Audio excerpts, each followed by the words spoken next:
देखिए, आज हम बात करेंगे कंपाउंड माइक्रोस्कोप का। इसके पहले हम लोग सिंपल माइक्रोस्कोप देख चुके हैं।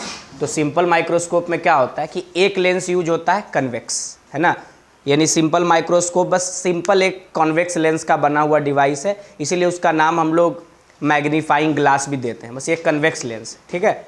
अब है कि कंपाउंड माइक्रोस्कोप है। कंपाउंड माइक्रोस्कोप और कंपाउंड माइक्रोस्कोप और सिंपल माइक्रोस्कोप में ये अंतर है कि अगर हमको बहुत ज़्यादा मैग्नीफाइड इमेज चाहिए, क्योंकि माइक्रोस्कोप यूज करने का एक ही पर्पस होता है, वो क्या पर्पस होता है कि हम लोग किसी भी ऑब्जेक्ट का मैग्नीफाइड या बड़ा इमेज बना सके। जैसा कि आप बायो में लैब में जाते होंगे तो देखते होंगे कि छोटा छोटा सेल को बहुत बड़े बड़े फॉर्म में आपको दिखाया जाता है करके, तो वो सब माइक्रोस्कोप के मदद से ही होता है। ऐसा नहीं कि कंपाउंड माइक्रोस्कोप और ज़्यादा मैग्निफिकेशन चाहिए होगा तो हम लोग इलेक्ट्रॉन माइक्रोस्कोप यूज करते हैं, लेकिन वो सब हम लोग के सिलेबस में नहीं है। हम लोग के सिलेबस में दो ही चीज़ पढ़ना था, एक कंपाउंड सिंपल माइक्रोस्कोप जो पढ़ चुके, और एक क्या है अपना कंपाउंड माइक्रोस्कोप। तो सिंपल माइक्रोस्कोप से ज़्यादा मैग्नीफाइड इमेज हमको कंपाउंड माइक्रोस्कोप से मिलेगा, है ना। जहां सिंपल माइक्रोस्कोप में केवल एक लेंस यूज होता था, वहीं कंपाउंड माइक्रोस्कोप में कितना लेंस यूज होगा? दो लेंस यूज होगा, और दोनों कन्वेक्स होगा, है ना। दोनों का नाम क्या होगा? तो देखिए, लिखेंगे कंपाउंड माइक्रोस्कोप में it consists of two convex lenses, है ना। इसमें कितना होता है भाई? इसमें दो कन्वेक्स लेंस होता है, ठीक है। दो कन्वेक्स लेंस होता है, एक का नाम होता है ऑब्जेक्टिव और दूसरे का नाम होता है आईपीस। देखिएगा ध्यान से, एक का नाम होता है ऑब्जेक्टिव और दूसरे का नाम क्या है? आईपीस, ठीक है ना। ऑब्जेक्टिव और आईपीस, दो लेंस अपने पास है, एक ऑब्जेक्टिव और दूसरा क्या है? आईपीस। तो देखिए, नाम जो है उस हिसाब से ही इसका काम भी है। जो ऑब्जेक्ट के नज़दीक होगा, क्या बोले, जो ऑब्जेक्ट के नज़दीक होगा वो ऑब्जेक्टिव है, और जो हमारे आई के नज़दीक होगा वो आईपीस है। और ऑब्जेक्टिव और आईपीस जो होता है एक ट्यूब में कोएक्सियली माउंटेड होता है। कोएक्सियली मतलब दोनों कॉमन एक्सिस के लॉन्ग माउंटेड होता है ना। जैसे ये मार्कर है, अगर मान लीजिए ये मेरे आई के नज़दीक है तो यहाँ पे जो लेंस लगा हुआ है वो आईपीस है, और ये ऑब्जेक्ट के नज़दीक है तो ये क्या होगा आपका? ऑब्जेक्टिव। और ये जो लंबाई है ट्यूब का लेंथ, इसी को लेंथ ऑफ माइक्रोस्कोप या ट्यूब लेंथ कहा जाता है ना। यानी ऑब्जेक्टिव से आई पीस के दूरी को एल मतलब लेंथ ऑफ ट्यूब हम कह सकते हैं, ठीक है। तो देखिए, ये ऑब्जेक्टिव हो गया, ये आई पीस हो गया। तो जो ऑब्जेक्टिव वाला लेंस है उसका खासियत सुनिए, इसका अपर्चर छोटा होता है, यानी देख के आप पहचान सकते हैं जब डायग्राम बनाया जाएगा तो, शॉर्ट अपर्चर। और इसका अपर्चर बड़ा होता है, large aperture. Short aperture and large aperture, दो बात है ये, ठीक है ना। और फोकल लेंथ के बारे में जानकारी, ऐसे मोस्ट ऑफ द बुक्स में लिखा जाता है कि दोनों का फोकल लेंथ शॉर्ट होता है, लेकिन अगर हम ये लिखें कि ये शॉर्ट फोकल लेंथ और शॉर्ट अपर्चर का होता है ना। और इसके बारे में हम लोग क्या लिखें? Short focal length and moderate aperture. ऐसे मॉडरेट लिख दिए कि न बहुत ज़्यादा बड़ा होगा ना बहुत ज़्यादा छोटा। इसके साथ शर्त है कि इसका फोकल लेंथ क्या होना चाहिए? छोटा, अपर्चर नहीं, सॉरी, फोकल लेंथ छोटा होना चाहिए। इसके साथ क्या है कि बहुत ज़्यादा छोटा भी नहीं होना चाहिए, बहुत ज़्यादा बड़ा भी फोकल लेंथ नहीं होना चाहिए। इसका फोकल लेंथ मॉडरेट होना चाहिए, मॉडरेट फोकल लेंथ, है ना। ये हो गया। अब देखिए, अब सारे माइक्रोस्कोप में या कोई भी ऑप्टिकल डिवाइस में दो केस होता है, दो हिसाब से हम एडजस्ट करते हैं, है ना। एक होता है आपका कि image least distance of distinct vision पे बनता है, और दूसरा होता है कि इमेज इन्फिनिटी पे बनता है। जब हम सिंपल माइक्रोस्कोप पढ़े हैं तो वहाँ पे ये काम किए हैं। जब हम देखें कि image least distance of distinct vision पे बन रहा था तो मैग्नीफाइंग पावर आया था क्या? 1 + d/fe, जहाँ पे d is the least distance of distinct vision था। और जब हम लोग इन्फिनिटी पे इमेज बनाए तो d/fe आया, है ना। यहाँ पे भी दो केस होगा, मैग्नीफाइंग पावर हम यहाँ भी निकालेंगे, नहीं एंगुलर मैग्निफिकेशन हम यहाँ भी निकालेंगे, यहाँ पे भी अपने पास दो केस होगा। क्या क्या दो केस होगा जो देखिएगा ध्यान से, बहुत ही ध्यान से आपको यहाँ पे देखना होगा, तब आप समझ पाइएगा। देखिए, कहाँ पे इमेज बनेगा, आप कहिएगा कि माइक्रोस्कोप में दो केस में इमेज बन रहा है तो कैसे उसको कंसीडर करेंगे। तो कहाँ पे इमेज बनेगा वो सारा उसके ट्यूब के साथ और एडजस्टमेंट का खेल है। इसलिए दो तरह का एडजस्टमेंट कहा जाता है, एक एडजस्टमेंट तब जब image least distance of distinct vision पे बनता है, और एक एडजस्टमेंट तब जब इमेज कहाँ पे बनता है? इन्फिनिटी। तो हम लोग सबसे पहला एडजस्टमेंट देखेंगे जिसमें अभी हमारा जो फाइनल इमेज होगा, यानी दोनों लेंस के द्वारा जो फाइनल इमेज होगा वो कहाँ पे बनेगा? Least distance of distinct vision पे। और आप पढ़ चुके हैं रे ऑप्टिक्स में कि अगर दो ऑप्टिकल डिवाइस मौजूद है, एक लेंस या एक मिरर, दोनों लेंस हो या दोनों मिरर हो, तो एक डिवाइस के द्वारा बनाया गया इमेज दूसरे के लिए किसका काम करता है? ऑब्जेक्ट का। यहाँ पे भी वही काम होगा, है ना। तो देखिए यहाँ पे केस 1 है, केस 1 क्या है? केस 1 हमारा क्या है? व्हेन द फाइनल इमेज या एडजस्टमेंट 1 जो कह दीजिए, हमको क्वेश्चन बनाने से मतलब है इसीलिए हम केस 1 करके पढ़ेंगे। When the final image is formed at least distance of distinct vision, least distance of distinct vision, least distance of distinct vision, यानी least distance of distinct vision कहने का मतलब फाइनल इमेज कहां पे बनेगा? डी पर बनेगा। तो देखिएगा ऑब्जेक्ट के नजदीक ऑब्जेक्टिव और आईपीस के आई के नजदीक क्या बनाएंगे हम? आईपीस बनाएंगे। तो देखिए जो भी प्रिंसिपल होगा इसके वर्क करने का वो हम बोलेंगे, वो आपको समझना होगा, वो हम रे ऑप्टिक्स में पढ़ाया जा चुका होगा आपको अब तक। देखिए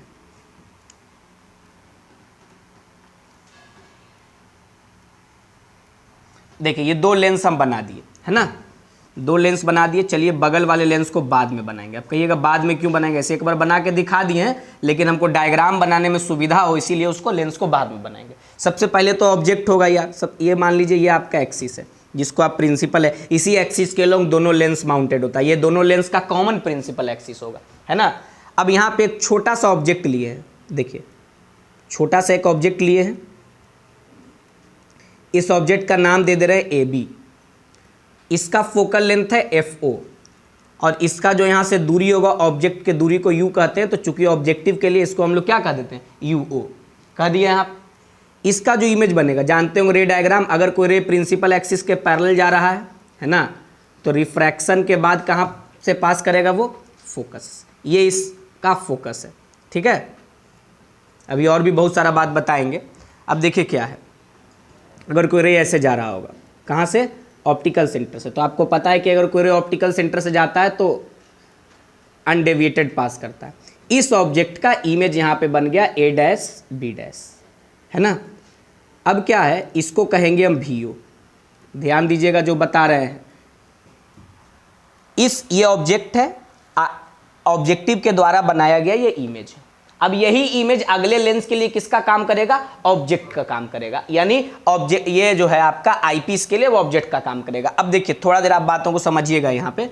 अब देखिए आपको पता है कि अगर यहाँ ऑब्जेक्ट रखा है और यहाँ पे इमेज बना है, रियल एंड इन्वर्टेड इमेज है ये, मतलब रियल एंड इन्वर्टेड इमेज बना है यहाँ पे, तो यहाँ पे हम लोग ऑब्जेक्ट को कैसे एडजस्ट करते हैं, इसी का खेल है, यहीं पे ऑब्जेक्ट को एडजस्ट करना है। तो ऑब्जेक्ट को हम लोग एडजस्ट करते हैं F और 2F के बीच में, क्योंकि आपको बताया गया लेंस में अगर हम ऑब्जेक्ट को F और 2F के बीच में रखते हैं तो real inverted and magnified image बनता है ना। F और 2F के बीच में ऑब्जेक्ट को रखेंगे तो real inverted and magnified image बनेगा, जो कि यहाँ बन रहा है। अभी खेल खत्म नहीं हुआ है, अब कहाँ बनेगा भाई? अब ये जो वाला इमेज है, देखिएगा ध्यान से, इस लेंस को थोड़ा बड़ा बना रहे हैं ताकि हम अपने कैलकुलेशन को अच्छे से कर सकें। अब देखिए ये जो रे आया यहाँ पे ऐसे गया, अब इस रे को आप है ना, ये रे गया और कन्वर्ज करना चाह रहा है, इसको आप पीछे की तरफ मिलाएंगे, है ना, इसको आप पीछे की तरफ क्या करेंगे? मिलाएंगे।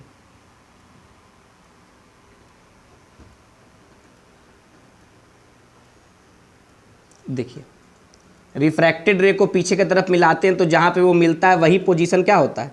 इमेज। तो ये जो आप देख रहे हैं ये A' और B', ये हमारा फाइनल इमेज है। ये हमारा क्या है भाई? Final image.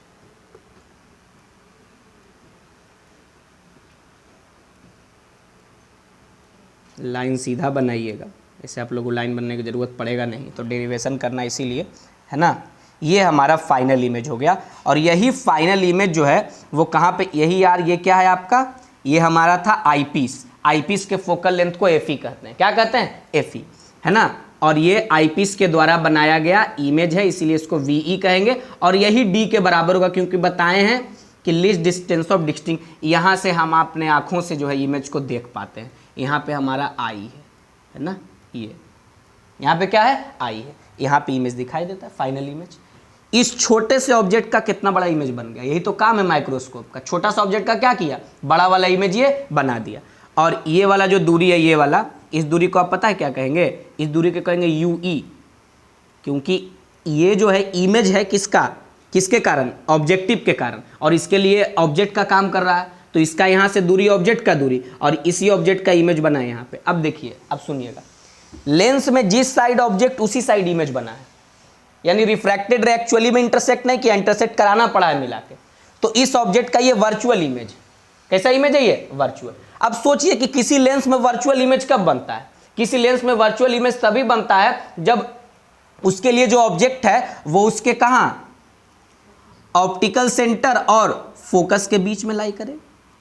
कहां लाई करेगा, किसका फोकस, आईपीस का फोकस। ये किसका फोकस, ऑब्जेक्टिव का फोकस। किसका फोकस, ऑब्जेक्टिव का फोकस, है ना। यानी अगर आईपीस के फोकस और ऑप्टिकल सेंटर के बीच में ये इमेज लाई कर रहा होगा, है ना, तभी जो इसका रियल, तभी इसका वर्चुअल और मैग्नीफाइड इमेज बनेगा यहाँ पे। अब आप कहिएगा यहीं पे क्यों बनेगा इमेज, तो यही तो एडजस्टमेंट है। यहाँ पे ऑब्जेक्ट को हम इस हिसाब से एडजस्ट किए हैं कि ये दोनों ट्यूब के लेंथ के बीच में ऐसे एडजस्ट किया गया ऑब्जेक्ट के हिसाब से कि इसके कारण जो इसका जो इमेज है वो इसके ऑप्टिकल सेंटर ऑफ फोकस के बीच में ही बने। इसी को एडजस्टमेंट कहते हैं, है ना। ये डिवाइस हम अपने हिसाब से इसको एडजस्ट कर सकते हैं, ये एडजस्टमेंट है। ये हो गया हमारा आईपीस का फोकल लेंथ। यही खेल था, जो कैलकुलेशन वाला मामला था भाई वो यही था, मतलब जो आपका डायग्राम वाला मामला था वो यही था। अब इसमें है कि अलग अलग चीज हमको देखना पड़ेगा सबसे पहले। अब देखिए, सुनिएगा, सारा तो लिख दिए हैं, यूओ, VO, UE और V बराबर D। अब हम लोग कल पढ़ चुके थे, मैंने सिंपल माइक्रोस्कोप में पढ़े हैं, जब फाइनल इमेज कहाँ बनता है हमारा, जब फाइनल इमेज कहाँ बनता है हमारा, कहाँ बनता है final image, least distance of distinct division में। तो हम लोग देखे थे, क्या देखे थे हम लोग वहाँ पे, कि फाइनल इमेज जब least distance of distinct division पे बनता है तो मैग्निफिकेशन जो आया था, सॉरी मैग्नीफाइंग पावर जो आया था वो 1+D/Fe था। ये हम देख चुके थे। तो अगर आप आईपीस का बात करिएगा ना, तो आईपीस के लिए आपको कैलकुलेशन नहीं करना पड़ेगा। कारण क्या आईपीस के लिए कैलकुलेशन नहीं करने का, क्योंकि आईपीस बिल्कुल कल के तरह काम कर रहा है। कल का अगर आप डायग्राम, यानी सिंपल माइक्रोस्कोप का अगर आप डायग्राम देखिएगा तो देखिएगा कि आईपीस बिल्कुल किसके तरह काम कर रहा है, जो सिंपल माइक्रोस्कोप में केस पढ़े थे, पहला एडजस्टमेंट पढ़े थे कि image least distance of distinct division पे बन रहा है। तो वहां पे ये जो आया था, बिल्कुल देखिए एक ऑब्जेक्ट रखा हुआ है और final image least distance of distinct division पे बन रहा है। तो इसके लिए तो मैग्नीफाइंग पावर निकाल चुके हैं, ये याद दिला दे रहे हैं अभी कैसे वो आएगा हमारे कैलकुलेशन में, जो आप देखिएगा। देखिए, अब हमको चलना पड़ेगा मैग्नीफाइंग पावर के डिफिनीशन में। कहाँ चलना पड़ेगा, मैग्नीफाइंग पावर के डिफिनीशन में, है ना। अब यार मैग्नीफाइंग पावर का तो डिफिनीशन बता चुके हैं माइक्रोस्कोप के लिए। मैग्नीफाइंग पावर का डिफिनीशन जो है माइक्रोस्कोप के लिए क्या है भाई, तो θI और बटा θO। और अगर एंगल बहुत छोटा है तो हम अपने कैलकुलेशन में θI tan θI के मदद से निकालते हैं, कल बता चुके थे। यानी अब हम लोग एंगल खोजेंगे θI और θO का, यानी angle subtended by image at unaided eye और angle subtended by object at unaided eye. जब ये पता कर लेंगे तो हमारा काम खुद ब खुद हो जाएगा। तो देखिए, इसी फोटो से गुजारा करना है हम लोगों को भाई। तो देखिए, ये हमारा जो है ना, बताते हैं, देखिएगा। अब थोड़ा कंस्ट्रक्शन करते हैं, इसके लिए हम दूसरा कलर यूज करते हैं ताकि आपको कन्फ्यूजन ना हो। देखिए, एकदम ध्यान से देखिएगा। ये ऑप्टिकल सेंटर से जो रे पास करता है आप जानते हैं ना, अनडेविएटेड निकल जाता है, इसीलिए एंगल तो ऑप्टिकल सेंटर से ही बनता है। आपको दिखाए हैं सिंपल माइक्रोस्कोप में भी। ये वाला एंगल यार θI है, लेकिन हमारा ऑब्जेक्ट तो यहाँ रखा हुआ। अब यहाँ से इमेज कैसे बनाएंगे, यहाँ से एंगल कैसे बनाएंगे, तो ना कल आपको बताए थे एक तरीका। इस ऑब्जेक्ट को इमेजिन कर लेंगे कि यहाँ पे है, सुन लीजिए, ये तो B" है ही, इसको उठा के और मान लीजिए कि पैरेलली यहाँ पे हम शिफ्ट कर दिए, कुछ किए ना, बस पैरेलली यहाँ पे क्या किए, शिफ्ट कर दिए। इसका नाम दे देते A', यानी AB और A' और B" दोनों बराबर है, मतलब ये और ये दोनों बराबर है। क्यों यहाँ पे ले गए हैं, ताकि हम इमेज बना सके, ताकि हम एंगल बना सके। यहाँ से जो एंगल बनेगा वही एंगल क्या होगा, θ ऑब्जेक्ट। अब आप फिगर देखिए, जब आप फिगर देखिएगा तो यहाँ से दिखाई देगा कि from figure tan theta I, tan theta I किसके बराबर है? परपेंडिकुलर। परपेंडिकुलर का काम कौन कर रहा है? A double dash B double dash, और बेस का काम कौन कर रहा है? वीई। यानी कहने का मतलब बेस का काम कौन कर रहा है? B O B double dash, O B double dash, O for optical centre, O B double dash. हो गया। उसी तरीके से आप बात करिएगा tan theta O, tan theta O, यानी tan थीटा ओ आप किसके बराबर लिख सकते हैं? परपेंडिकुलर। परपेंडिकुलर मतलब क्या? ए ट्रिपल डैश और B double dash, A triple dash और बी डबल डैश परपेंडिकुलर, और बेस का काम कौन कर रहा है यार? ओ और बी डबल डैश, ओ और बी डबल डैश। निकल गया। इसीलिए हम मैग्नीफाइंग पावर बराबर क्या लिख सकते हैं? tan थीटा आई और बट्टा tan थीटा ओ। तो tan थीटा आई तो है आपका A double dash B double dash और O B dash, O B double dash. अब देखिए tan थीटा ओ, अब इसको एक चीज बता देते हैं, यहीं पे ट्रांसफॉर्म कर देते हैं। ए ट्रिपल डैश और B double dash, A triple dash और बी डबल डैश को ए बी के बराबर लिख सकते हैं। किसके बराबर लिख सकते हैं? ए बी के बराबर, क्योंकि यही ना क्या किए, एंगल बनाने के लिए हम यहां शिफ्ट किए हैं खाली। तो ए ट्रिपल डैश और बी डबल डैश किसके बराबर है? ए बी के बराबर है। तो आप लिखिएगा यहां पे क्या? ए बी और बट्टा ओ बी डबल डैश, तो लिखेंगे ए बी और बट्टा क्या? O B double dash, O B double dash, O B double dash को मार गिराएगा तो क्या बचेगा आपके पास? Magnifying power A double dash B double dash और डिवाइडेड बट्टा ए बी, डिवाइडेड बट्टा। अब यहां पे एक अलग खेल हो गया, सुन लीजिए। A double dash B double dash final image का लंबाई है, और ए बी जो है फाइनल ऑब्जेक्ट का लंबाई है ना, ऑब्जेक्ट का लंबाई है। तो यार ये हाइट ऑफ इमेज बटा हाइट ऑफ ऑब्जेक्ट तो होता ही है। और हम पढ़े हैं सिंस मैग्निफिकेशन, हम क्या पढ़ चुके हैं? मैग्निफिकेशन। मैग्निफिकेशन बराबर होता है हाइट ऑफ इमेज बटा हाइट ऑफ ऑब्जेक्ट। तो एक बार फिर से ये बात निकल के आ गया कि सिंपल माइक्रोस्कोप में भी ये केस आया था। एक बार फिर से क्या निकल के आ गया कि जो मैग्नीफाइंग पावर है वो मैग्निफिकेशन के बराबर आ गया, यानी ये ऑब्जेक्ट और ये फाइनल इमेज। तो जब मल्टीपल रिफ्रैक्शन होता है तो जो मैग्निफिकेशन होता है ना, वो दोनों डिवाइस के मैग्निफिकेशन के प्रोडक्ट के बराबर होता है। एक लेंस तो है नहीं, यहाँ पे दो लेंस है, तो दोनों लेंस के कारण ये मैग्निफिकेशन आया है, फाइनल ऑब्जेक्ट और फाइनल इमेज का। तो देखिए, तो यहाँ पे जो मैग्निफिकेशन होता है ना, वो होगा मैग्निफिकेशन ऑफ ऑब्जेक्टिव और इनटू मैग्निफिकेशन ऑफ आईपीस बराबर क्या? हाइट ऑफ इमेज बटा हाइट ऑफ ऑब्जेक्ट, और यही मैग्नीफाइंग पावर के बराबर भी आ चुका है। ये जो इक्वेशन हम डेराइव कर लिए यहाँ पे, क्या पहले तो ये दिखाए कि magnifying power height of image बटा हाइट ऑफ ऑब्जेक्ट है। दूसरा क्या बताए कि ये एक्चुअली में लेंस के द्वारा प्रोड्यूस किया गया मैग्निफिकेशन के, या मैग्निफिकेशन का जो जनरल डिफिनीशन है हाइट ऑफ इमेज बटा हाइट ऑफ ऑब्जेक्ट के बराबर है ना। अब क्या है यार, अब इसके बाद क्या देखिएगा कि जो मैग्निफिकेशन यहाँ पे आया है इस पूरे सिस्टम के कारण, इसमें दो डिवाइस इन्वॉल्व है। तो जब एक से ज्यादा रिफ्रैक्शन होगा, क्या बोले, जब एक से ज्यादा रिफ्रैक्शन होगा तो नेट मैग्निफिकेशन किसके बराबर होगा? दोनों मैग्निफिकेशन के प्रोडक्ट के बराबर, यानी magnification of objective into magnification of eyepiece. ठीक है, और यही हाइट ऑफ इमेज बटा हाइट ऑफ ऑब्जेक्ट के बराबर आया है, और ये किसके बराबर है? Magnifying power. अब इसके आगे क्या करना है, जो देखिए यहां तक कोई दिक्कत नहीं होना चाहिए, है ना। देखिए यहां तक अब आपको नोट करना पड़ेगा, उसके बाद हम आगे का कैलकुलेशन करेंगे। देखिए अब इसके बाद क्या है कि अब हम देख लिए कि ये बात हम प्रूफ कर लिए। अब यहां से आप देखिएगा, सिंस अब हम लोग सीधे मैग्नीफाइंग पावर पे फोकस करेंगे। क्या फोकस करेंगे? लिखेंगे since magnifying power is equal to MO into M E. यही बात तो हमको प्रूफ करके लाना था, जो हम ले आए कि मैग्नीफाइंग पावर किसके बराबर है भाई? एमओ इंटू एम ई के बराबर है। किसके बराबर है magnifying power? MO into M E के बराबर है। देखिए मैग्नीफाइंग पावर हम किसके बराबर ले आए हैं? सिंस क्या लिखेंगे हम कि जो हमारा मैग्नीफाइंग पावर है वो किसके बराबर है? एमओ इंटू एम ई, है ना। और कल हम लोग पढ़ चुके हैं, अगर हम केवल आईपीस को देखेंगे तो कल का जो पहला एडजस्टमेंट होगा उसको हम याद कर सकते हैं। ठीक है, तो लिखेंगे सिंस, ऑल्सो आप ऐसा लिख सकते हैं M is equal to MO, छोड़िए, और क्या लिखिएगा? एम ई के जगह पे लिख सकते हैं 1 प्लस डी बटा एफ ई, क्योंकि कल पढ़ चुके थे एक ऐसा लेंस जो कि वर्चुअल और मैग्नीफाइड इमेज बना रहा था, उसके लिए मैग्नीफाइंग पावर कल यही लाए थे जब इमेज डी पे बन रहा था। अब है कि एमओ के जगह पे क्या लिखेंगे? तो सिंस एमओ बराबर क्या होगा, एमओ बराबर होगा VO बटा UO। अब आप कहेंगे ऐसे क्यों, तो यार इसके कारण क्या होगा, VO और बटा क्या UO लिख देंगे हम। अब देखिए साइन कन्वेंशन यूज करिए, UO में माइनस लगा देते हैं,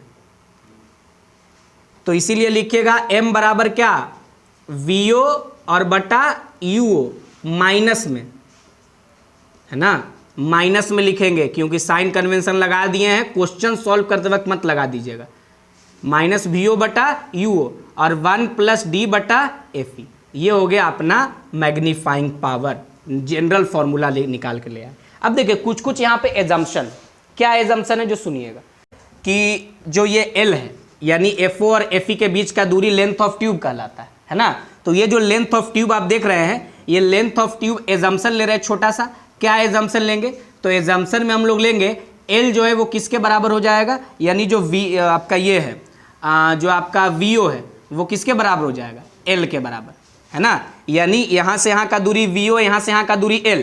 चूंकि ये वाला जो ऑब्जेक्ट है इसके लिए इसके फोकल लेंथ, इसके फोकस और ऑब्जेक्टिव ऑप्टिकल सेंटर के बीच में लाई करता है, तो इसके काफी नजदीक होता है। तो एज्यूम कर सकते हैं कि VO अप्रोक्सीमेटली इक्वल टू क्या हो सकता है, L हो सकता है ना। अब इसके बाद क्या देखिएगा आप, इसके बाद देखते हैं UO कब, तो यार ये UO यहाँ पे है लगभग, ये मत समझिए कि फोकस पे रखेंगे तब तो इन्फिनिटी पे बना देगा, इसीलिए बस एजम्पशन के लिए हम मान सकते हैं ये FO के बराबर है, नियर अबाउट FO, बहुत कम अंतर होता है इसके बीच का, है ना, एकदम फोकस पे नहीं लेकिन फोकस के नजदीक। तो मैग्नीफाइंग पावर क्या हो जाएगा, माइनस L बटा FO और इंटू 1 प्लस D बटा FE, है ना। क्वेश्चन आएगा देख लीजिएगा, लेंथ ऑफ ट्यूब दियागा तो ये वाला फॉर्मूला यूज करिएगा, और ये जनरल फॉर्मूला, इसमें कोई एजम्पशन नहीं लिया गया। ये जो फॉर्मूला है ये जनरल फॉर्मूला, उसमें कोई भी एजम्पशन नहीं लिया गया, लेकिन ये जो फॉर्मूला इसमें कुछ एजम्पशन लिए। लेकिन प्रैक्टिकली जो होता है ना, प्रैक्टिकली लेंथ ऑफ ट्यूब जो होता है वो L के बराबर नहीं होता है। अगर नहीं बराबर लेना होगा तो उस समय आप क्या करिएगा, L बराबर क्या है VO और plus UE, VO plus UE। तो प्रैक्टिकली L बराबर VO और प्लस UE मॉड में विदाउट साइन कन्वेंशन, क्योंकि दूरी है ना, तो यहाँ से यहाँ का दूरी निकालना है, तो VO प्लस क्या होगा UE, ये आपका लेंथ ऑफ ट्यूब हो गया। क्या हो गया, लेंथ ऑफ ट्यूब। तो ये फॉर्मूला से बहुत क्वेश्चन पूछा गया है और ये जनरल फॉर्मूला है। अगर लेंथ ऑफ ट्यूब नहीं देता है तो आप इसी फॉर्मूला से सवाल बनाएंगे, और अगर लेंथ ऑफ ट्यूब देता है तो इससे क्वेश्चन बनाइएगा, ठीक है। और किसी में भी साइन कन्वेंशन का कोई यूज नहीं करना। आप देख रहे हैं कि ऑलरेडी साइन कन्वेंशन यूज करके ही कल वाला भी फॉर्मूला साइन कन्वेंशन यूज करके लिखे थे और आज भी साइन कन्वेंशन यूज करके लिखे हैं। तो साइन कन्वेंशन यूज करके ही आपको बिना साइन कन्वेंशन यूज किए ही फॉर्मूला बनाना है, मतलब क्वेश्चन बनाना है, क्योंकि ऑलरेडी फॉर्मूला में साइन कन्वेंशन यूज कर दिया गया। बगल में लिख लीजिएगा do not use sign convention, जिससे कि आप भूलिए नहीं, ठीक है। तो इसको आप नोट करिए। इसके बाद फिर हम लोग दूसरे केस पे चर्चा करेंगे और फिर प्रॉब्लम बनाएंगे इसका। देखिए अब हम बात करेंगे इसमें केस 2 का। क्या बोले, केस 2 क्या, इमेज फॉर्मेशन का, ठीक है। तो देखिए केस 2 में क्या बोलेंगे, केस 2 में कहेंगे when the final image is formed at infinity. जब फाइनल इमेज कहाँ पे बनेगा आपका, इन्फिनिटी पे बनेगा। ध्यान दीजिए, फाइनल इमेज कहाँ पे बनेगा यार, इन्फिनिटी पे बनेगा। तो फाइनल इमेज जब इन्फिनिटी पे बनेगा, देखिए नॉर्मल डेरिवेशन होगा, ये बात यहाँ तक कॉमन रहेगा। m बराबर क्या, MO इंटू ME, यहाँ तक कॉमन है। और अब बता चुके हैं कि ME बराबर D बटा F होता है जब इमेज इन्फिनिटी पे बनता है सिंपल माइक्रोस्कोप में बताए हैं, है ना। और MO किसके बराबर होगा यार, तो हम जानते हैं MO बराबर क्या होगा, VO बटा UO। तो यहाँ पे जो होगा VO किसके बराबर होगा, लेंथ ऑफ ट्यूब के बराबर, और ऑब्जेक्ट तो सही मायने में FO पर यहाँ पे होगा, और इंटू क्या D बटा FE, यही हो गया। अब कोई कहेगा इसका डायग्राम बना दीजिए, तो वही डायग्राम होगा, फाइनल इमेज कहाँ बन जाएगा, इन्फिनिटी। देखिए तो ये जो डायग्राम है आपका, ये तब बनाना है जब आप फाइनल इमेज कहाँ पे बनाएंगे, इन्फिनिटी पे। तो फाइनल बिल्कुल उसी तरह का एडजस्टमेंट है, बस ये जो इमेज बनाएगा ना, इसका जो ये ऑब्जेक्टिव इमेज बनाएगा वो इसके फोकस पे रहना चाहिए। जैसे इसके फोकस पे रहेगा फाइनल इमेज इन्फिनिटी पे बन जाएगा। डायग्राम से बहुत ज़्यादा कुछ करना था नहीं, मेन हम जो डेरिवेशन करके लाए थे उसमें ये केस सिंपल माइक्रोस्कोप से लिखे हैं और ये एजम्पशन जो लिए थे उससे लिखे हैं, है ना। अब बात है क्वेश्चन का, तो क्वेश्चन आएगा तो आपको ध्यान देना होगा। सबसे बड़ा सवाल ये है कि किस केस से क्वेश्चन बनेगा, कौन सा फॉर्मूला यूज करेंगे, सबसे पहले दिमाग में यही बात आता है। तो अगर क्वेश्चन में कुछ इशारा नहीं किया कि कौन सा केस यूज करना है, तो जो केस 1 है उसको नॉर्मल एडजस्टमेंट मोड कहते हैं, least distance of distinct vision पे जिसमें इमेज बनता है, ठीक है, उसको हम लोग यूज कर लेंगे। तो देखिए ये क्वेश्चन है, कह रहा है if we need a magnification of 375 from a compound microscope. देखिए वो मैग्नीफाइंग पावर नहीं कहा, वो कहा मैग्निफिकेशन 375 है। अब आप बताइए कि कंपाउंड माइक्रोस्कोप में मैग्निफिकेशन तो मैग्नीफाइंग पावर के ही बराबर होता है, करके बता चुके हैं, यही 375 दिया हुआ है। और क्या कह रहा है कि ट्यूब का लेंथ 150 मिलीमीटर है ना, और ऑब्जेक्टिव का फोकल लेंथ यानी एफओ दिया हुआ है 5 मिलीमीटर। तो कह रहा है आईपीस का फोकल लेंथ बताइए। तो अभी हमारे पास फॉर्मूला भी है, मैग्नीफाइंग पावर या मैग्निफिकेशन जो कह दीजिए, डायरेक्ट फॉर्मूला लगाना चाहते हैं तो क्या लिखिएगा, L/FO और इंटू 1 + D/FE। इसको माइनस में लीजिएगा, ये भी माइनस में है, अपने आप माइनस माइनस कट जाएगा, इसीलिए माइनस हटा दिए। चलिए ऐसे आप लिख भी सकते हैं, कोई दिक्कत उसमें नहीं है ना। तो मैग्नीफाइंग पावर बराबर क्या आ जाएगा, ये हो गया आपका -375 और ये -L दिया हुआ 150 मिलीमीटर, तो 150 इंटू 10⁻³ कर दिए, है ना। और एफओ दिया हुआ है 5 मिलीमीटर, कितना दिया हुआ है एफओ 5 मिलीमीटर, तो 5 इंटू 10⁻³ 5 इंटू 10⁻³ और 1 प्लस, या आप उसको मिलीमीटर में भी रख सकते हैं, आंसर मिलीमीटर में आएगा। चलिए इसको मिलीमीटर में ही रख देते हैं, है ना, आंसर मिलीमीटर में आएगा। 1 + D, अब D आपका है, D कितना होता है आपका, D होता है आपका 25 सेंटीमीटर, D 25 सेंटीमीटर। इसको अगर आप मिलीमीटर में बदलेंगे तो क्या होगा, कितना मिलीमीटर होगा, 25 सेंटीमीटर को मिलीमीटर में बदलेंगे तो क्या होगा, 250 मिलीमीटर होगा, है ना। तो लिखेंगे 250 मिलीमीटर, तो 250 और Fe हमको निकालना है, Fe क्या करना है हमको निकालना है। अब केवल कैलकुलेशन बच गया है, माइनस माइनस तो कट गया यार। अब ये 150 है, ये 375 है, तो हमको लगता है कि अगर 25 से जुगाड़ लगाएं तो कट सकता है। एक बार में 25 और ये कितना बच गया, 37 - 25, ये हो गया 12, तो कितना हो गया आपका 125। 15 बार में ये कट गया, और 25 से कितना बार में, 6 बार में, ये कितना बार में कट गया, 6 बार में, 25 × 6 150। अब ये हो गया 75, इधर आ गया तो ये कितना हो गया, ये आप 3 से काट ही लीजिए, 3 से 2 बार में और 3 से 5 बार में, इधर आ जाएगा तो ये होगा 25 = 2 और 1 + D यानी 250/Fe। 1 + 250 क्या हो गया, Fe हो गया। यहाँ से आप क्या लिख दीजिएगा भाई, तो यहाँ से लिखिएगा 25/2 और -1 = 250/Fe। इधर आ गया 25 हो गया, 25/2 - 1 बराबर क्या है, 250/Fe। तो यहाँ से हो गया 2 LCM ले लीजिए और ये 23 हो गया, 25 - 2 कितना हो जाएगा 23 = 250/Fe, है ना। तो Fe यहाँ से लिख दीजिएगा आप क्या, 23/500 = 1/Fe। तो Fe बराबर क्या हो जाएगा 500/23 मिलीमीटर। Fe बराबर क्या हो गया 500/23 मिलीमीटर, यानी वो लगभग कितना हो जाएगा 20 से थोड़ा ज़्यादा होगा, 20 से क्या होगा थोड़ा ज़्यादा, यानी 500/23 मिलीमीटर ही क्या हो जाएगा Fe का वैल्यू आ जाएगा। ये क्वेश्चन जेईई मेन में पूछा गया 2020 में, कुछ था नहीं, जिसको फॉर्मूला याद है वो तुरंत बना देगा, जिसको नहीं याद है उसको बनाने में दिक्कत होगा, एकदम फॉर्मूला पुटिंग सवाल ही आता है। अब कहिएगा इसमें यही केस क्यों लगाए, तो क्या बोले, बाय डिफॉल्ट अगर कुछ नहीं दिया हुआ है तो least distance of distinct vision वाला ही केस आपको यूज करना है, समझ गए बात को। तो इसको आप नोट करिए, फिर हम आगे बढ़ते हैं। क्वेश्चन का सॉल्यूशन भी उतार लीजिएगा, आंसर हो गया 500/23 मिलीमीटर।